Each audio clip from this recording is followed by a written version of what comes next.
Welcome to Calling All Stations Live.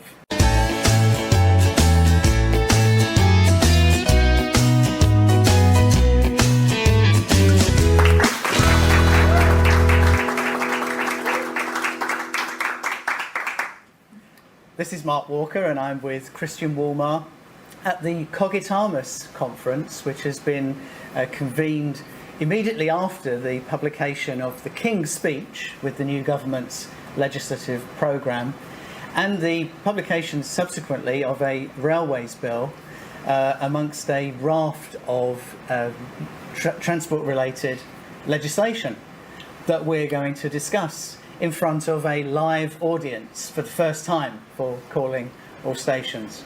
Hello, Christian. Hi there, I'm looking forward to this enormously, and there's a wonderful audience out there who will clap when we tell them to. Absolutely, so we've got them well trained. Now, we haven't done an episode of Calling All Stations since before June the 13th, the last one was. Before the general election that took place, so an awful lot has happened in that intervening period. Yes, including the general election, but it was quite a difficult period to do things. There wasn't, as ever, that much in the manifesto about transport, but what's interesting is that at least half a dozen of the bills have a major transport component, and so again, it was one of those things that is very rarely discussed. It's the dog that never barks. But it is quite an important part of their agenda. And interestingly enough, I think the Labour government has deliberately used the fact that they're going to take the franchises back in-house as a way of showing their radical edge, the renationalisation of the railways, as they put it, and we can discuss this because it really isn't quite a renationalisation of the railways. The renationalisation of the railways is something they're using as a totemic kind of aspect of their policies, showing that we are going to be radical and change things. Now, what we should probably do, just to record for the purposes of history and for our international listeners, is that the Labour Party did win the general election held on the 4th of July, and subsequently a series of ministerial appointments were made. First of all, of course, the Prime Minister, Keir Starmer, was asked by the King to form an administration, but very notably Louise Haigh, the Member of Parliament for Sheffield Heeley, was appointed as Secretary of State for Transport, and 4 other ministers have been appointed into the government's transport team. Including one big surprise. One very notable name. Do expand. Which is Lord Peter Hendy, who is really a guy who's been involved in transport. I've known him all the 30 years I've been writing about transport. Initially, he was the managing director of a bus company in London, and then he bought out that bus company, made a lot of money, enough money so that he has 2 route masters in his back garage. Then he went on to be the Transport Commissioner for London, and remarkably managed to survive the change between the Labour Mayor Ken Livingstone and the Tory Mayor Boris Johnson, and stayed for nearly the whole of Boris Johnson's 8 years, despite the fact, as I've pointed out in Rail magazine, despite the fact that Boris did some very silly things like devising a very expensive bus that had 2 staircases and an entrance to the back, and initially it had a conductor, which you didn't need in kind of the 2010s and so on. But nevertheless, Peter kind of managed to kind of survive all that change, and then soon after he left Transport for London, he became the chairman of Network Rail, where he has been for ages. So he has experience in railways, he has experience in buses, he has experience of working in a major capital. So this is a pretty amazing appointment.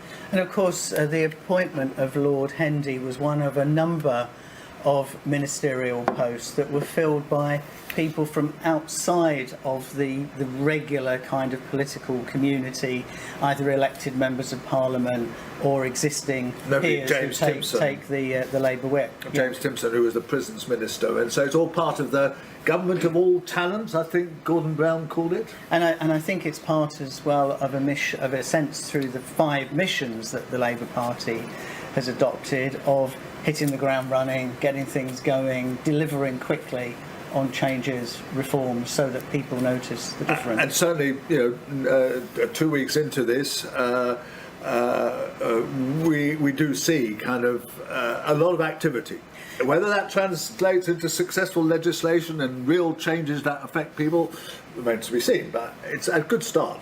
And there was an important kind of mantra or slogan was adopted by the new Transport Secretary, Louise Haigh, which was a twist on something that the tech bros say.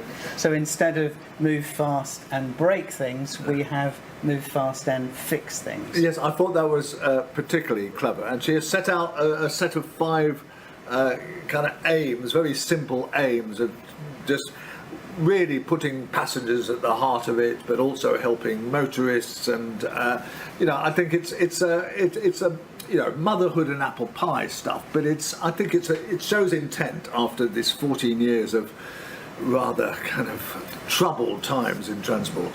So we're at the Cogitamus conference today, which we've organised jointly with the Rail Forum, which was arranged in anticipation of the possibility of some transport and rail legislation emerging from the King's Speech, which had been scheduled for Wednesday, the 17th of July. Now, again, perhaps for some of our international listeners, the King's Speech is an address given by the monarch in Parliament on behalf of the government. It's a curious phenomenon when the apolitical, non-political monarch reads out the political pledges of his government, his ministers. And we were slightly on edge in relation to transport, because what we've been used to over the last several years are lots of promises on transport reform and legislation, but often replaced by lots of consultations, in fact endless rounds of consultation. And this culminated just before the general election was called, when the House of Commons Transport Committee completed its consideration not of a rail reform bill but of a draft rail reform bill. And on the very day that process was concluded, the then Prime Minister Rishi Sunak called the general election, meaning that process will never now see the light of day unless some aspects of it are picked up by Labour. Well, Labour have taken exactly the opposite approach, because they realised that having a railways bill with everything in it was going to be very complicated. Remember, the Railways Act 1993, I think, which privatised the railways, was one of the most biggest bills ever, if not the biggest bill ever. So they've split it up rather interestingly. So there's going to be a short railways bill that will only address really the current situation and enable this new organisation, Great British Railways. Actually, it doesn't actually quite create it. So it will just enable the franchises to be ended. So this is the Passenger Railway Services Public Ownership Bill. Right, a memorable title. And so that's a kind of enabling bill which will just say we have the right to terminate these franchises, and importantly, the franchises, or whatever they are, contracts they will be, can be run by the public sector, which the Railways Act and in its subsequent enactions did not kind of allow. So that's the key point. And then later on, and we don't quite know when, there'll be a longer railways bill which will create Great British Railways and the whole new structure. Have I got that right? You're absolutely spot on. Right. But our cup runneth over with railways and transport legislation, because in the King's Speech we also have a pledge to repurpose the legislation that was going through the previous Parliament to extend HS2, the high-speed railway from Crewe to Manchester. Although the new government has confirmed that it won't reverse the decision to cancel the northern sections of HS2, it does intend to use that bill in some way, as yet undefined, to facilitate further rail enhancements in the north of England. Yeah, there was some disappointment amongst some people in the north about the fact that they haven't decided to reverse that. But remember, the legislation to build it still remains on the statute book. As far as crew. As far as crew, right? So, yes. And this new bill, which we don't know what will look like, will essentially be amendments to that.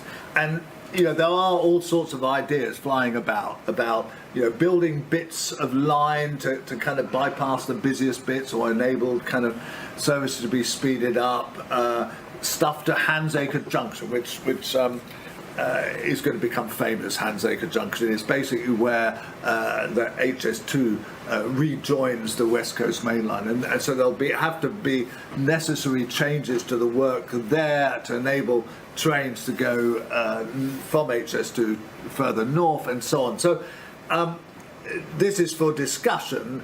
It also does show some intent, because they could have just ignored that and they could have not done anything. Right. But they're basically saying, we're going to do something, and we're going to do something for the north. And then, in addition, we have a planning and infrastructure bill, which deals not just with transport infrastructure, but much more widely the government's burning desire to address the shortcomings in the planning process when it comes, for example, to housing developments and to national grid infrastructure and other major infrastructure projects, which we seem in this country to be very good at delaying until eventually nothing happens at all. Well, that's a centrepiece of their whole strategy, isn't it? And this is not an easy one, is it? Because there are NIMBYs everywhere, and essentially you have a decision to make here. Either you have a stronger central planning authority, and actually already this government structure we have in the UK has a very strong centre and rather weak local government. So are they going to then strengthen the centre's ability to ride roughshod over local people?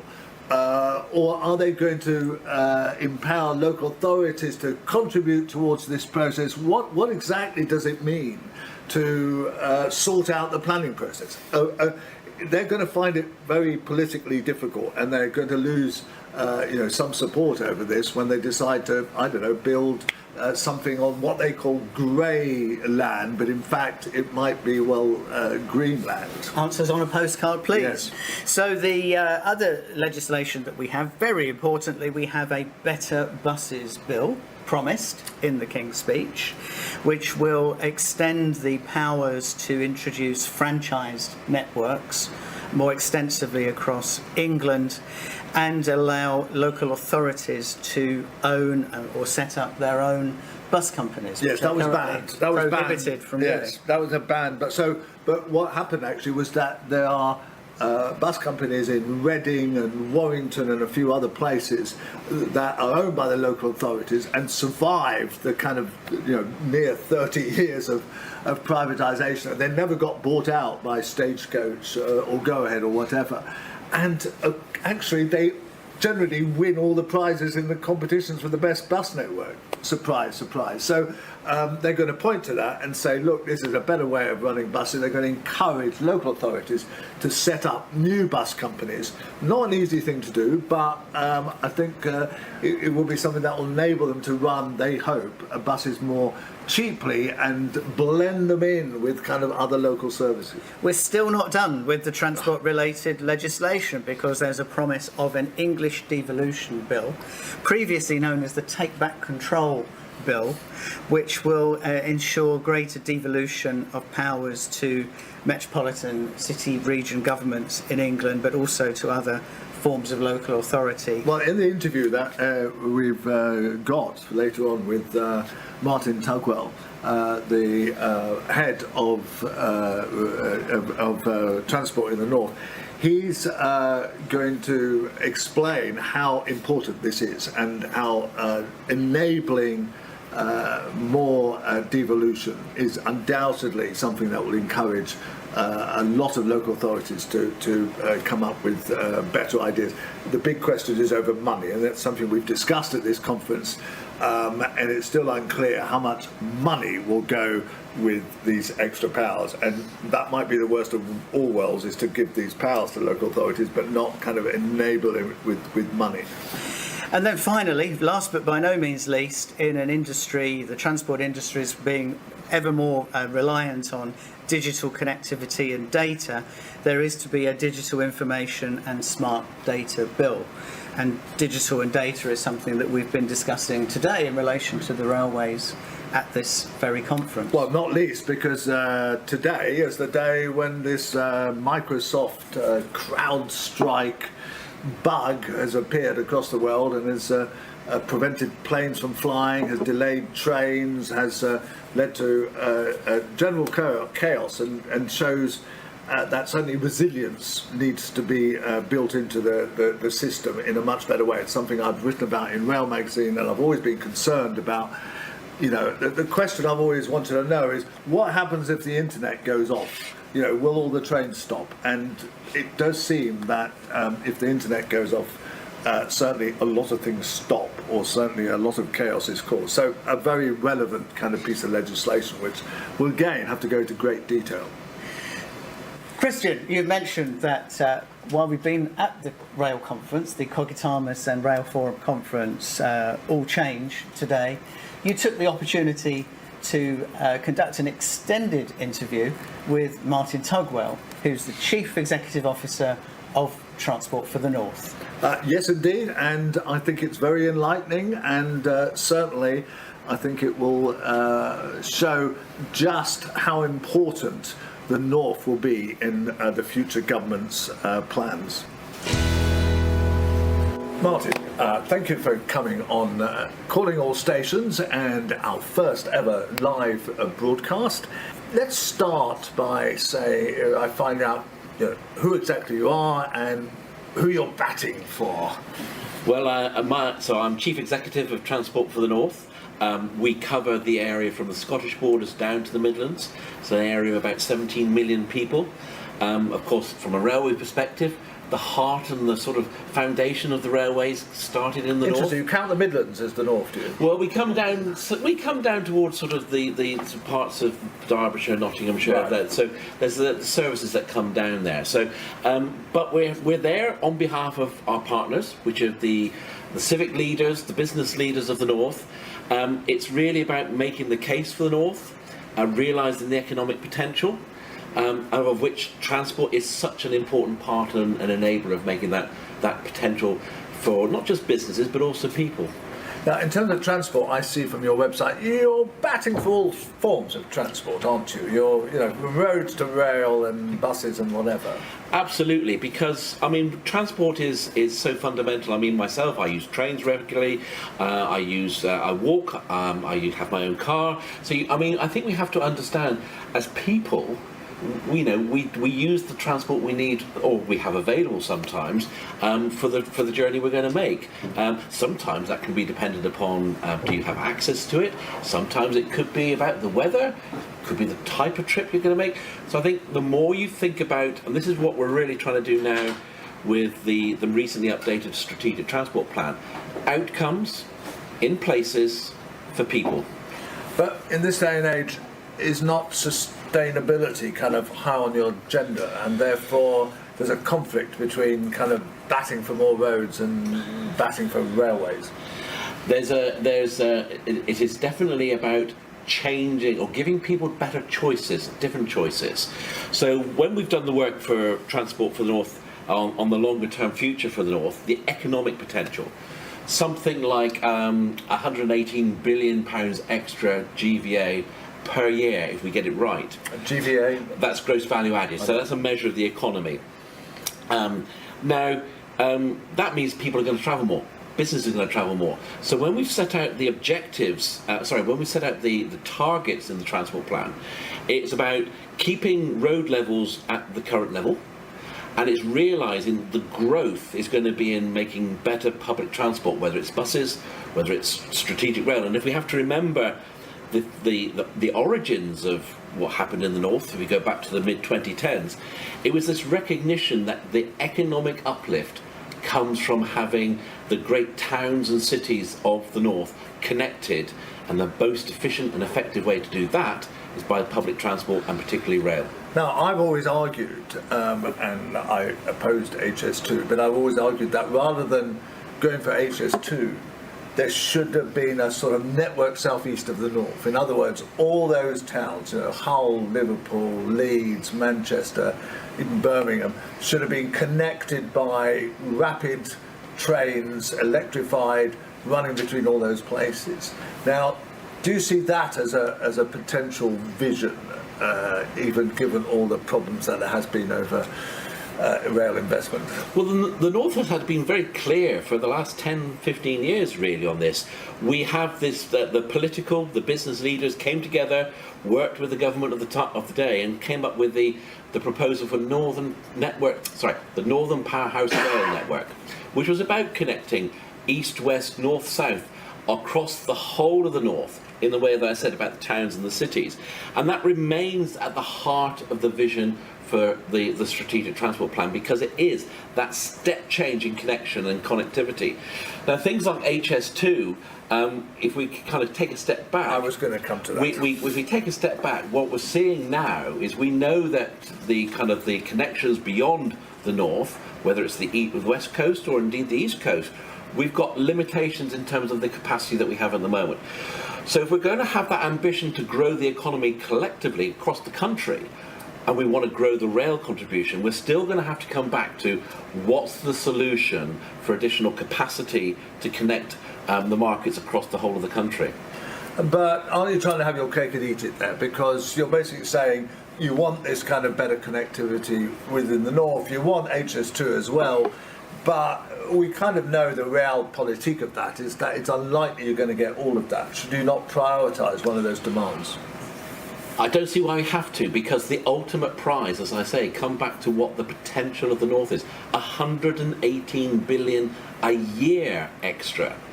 That's the size, that's the potential, the opportunity for the north if you realise that growth. And so it's actually saying, do we want to invest in that potential? Do we want to realise that? And if you think about what we have in the north and more generally across the country, we have areas where there are undoubtedly there's economic growth. When we look at what's happening in Manchester at the moment, we're actually seeing an increase in productivity in the Greater Manchester area because of the long-term vision and leadership we've had by political and business leaders in that city region, and we're starting to see the benefits of that. Why can't we have that ambition and realise that potential across the whole of the north by connecting the towns and villages and cities together? But that's the connection bit. Well, what about the HS2 bit? Do you need that connection down to London? I think we need to think about what it is, what's the answer we're trying to solve. And I think that if I would reflect upon the lessons to be learnt from High Speed 2, it was never really clear from day one what we were trying to achieve as outcomes. It was never really clear what are the priorities we have to make in terms of trade-offs. And I think that's perhaps something for us to reflect upon more generally across the rail sector, but more generally across transport, is if you have certain or have clarity about outcomes that you're trying to achieve, you can then empower those who are in places to design and develop proposals, knowing what it is they're trying to do, and you stop this second guessing, or you tweak the specification, and you know that every time you do that, you're going to incur delays and cost, and you're not going to realise the benefits. It's almost better to have deliver something 80% of it rather than deliver 100% of nothing. Okay, so you're going to go knock on Lou Haig's door, and what are you going to tell her or ask for? Well, I think we can be really, comforted by the fact throughout the election campaign we heard the new government talking about the importance of the northern rail infrastructure. And we've got, as I said, the focus around the Northern Powerhouse Rail Network. We've got elements being delivered already. Trans-Pennine route upgrade, £12 billion worth of investment now starting. We've had some investment happening in and around the Greater Manchester area as a consequence of the Manchester Recovery Task Force. So we need to kind of keep the momentum going. And I think the first thing to do is actually get what we've got in train delivered. I think the other thing that we have to do, particularly in the north, and it's something that we've had to handle for a number of years now, unfortunately, is restore confidence in the public and the business community that the network is actually reliable and resilient, because for a variety of reasons, the level of performance we've had with either TransPennine or Northern just hasn't been up to scratch. Now, we've made progress with TransPennine, we've got some challenges at the moment with Northern. So we've got to get the basics right first, because then that gives the confidence back to people to use the network. That gives people the confidence to invest in the network. The legislation is also for a buses bill. What would you like to see in that? I think this is really, I think there's been a consensus around the bus sector for some time now. Again, if we go back to original where you started, Christian, people don't go out of their door thinking, oh, I'm only going to use the train, or I'm only going to use something else. They use it in different ways. And so having access to buses as well as rail. But here again, we've got to kind of just think about some of the challenges, because the reality is that for large parts of the north, and indeed large parts of the country, what we have seen in recent years is the decline in public transport, particularly buses. I think we've had something like a third more reductions in buses in the north than elsewhere in the country, and so maybe we need to think about the delivery model as well as the legislation. I think the legislation in empowering local authorities. We've got a particularly good example in the north. We've seen Mayor Burnham take forward franchising in Greater Manchester, maybe a little less visible on the radar. We've seen the municipally owned bus company in Warrington completely transform its bus fleet in 100% now EV buses.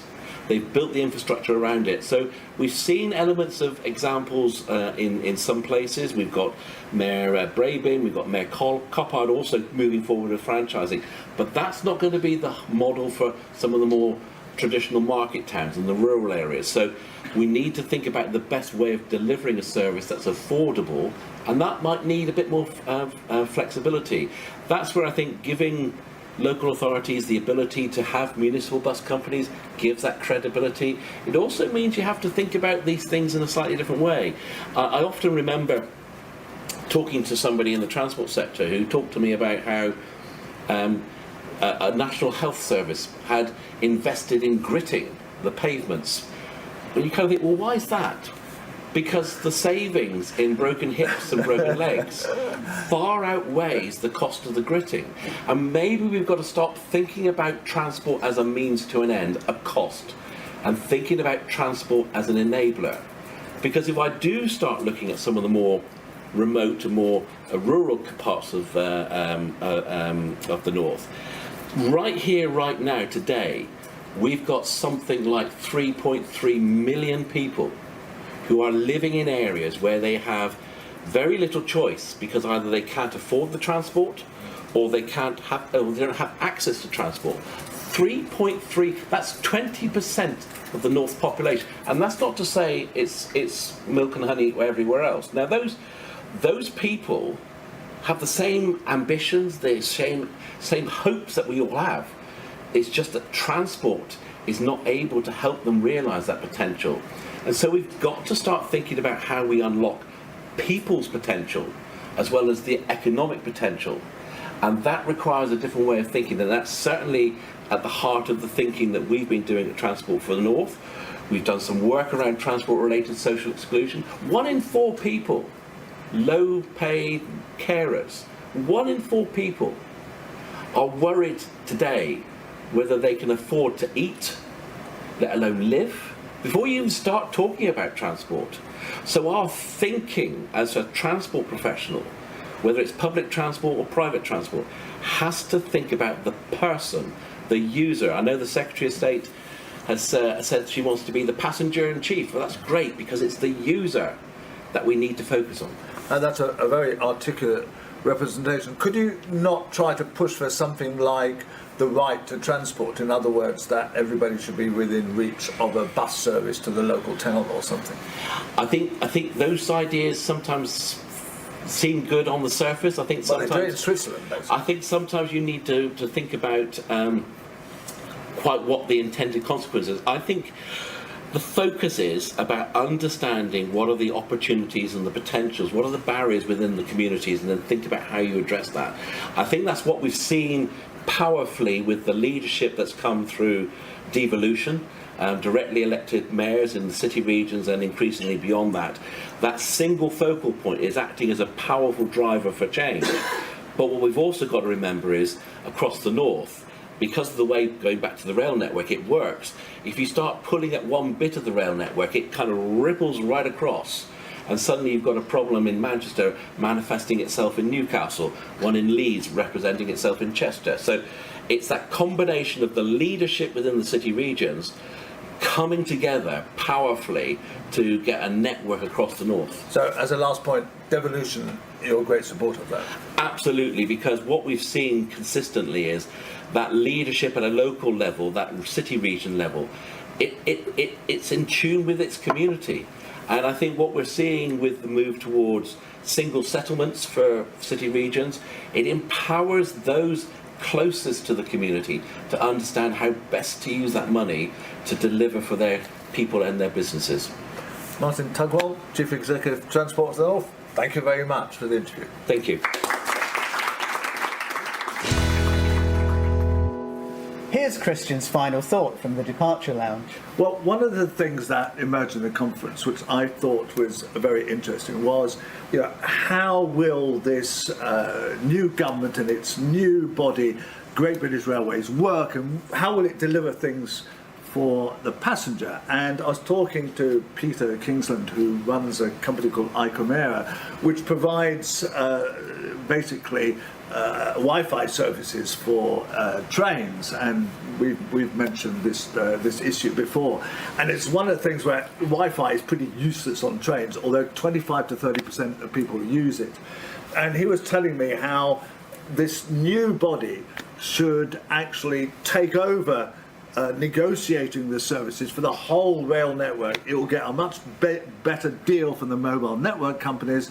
This is what happens abroad, where actually usage of Wi-Fi systems is much greater because it's much more efficient, and it's a much better service. And so I think that's a simple way in which Great British Railways can show, that it's making things better for the passenger.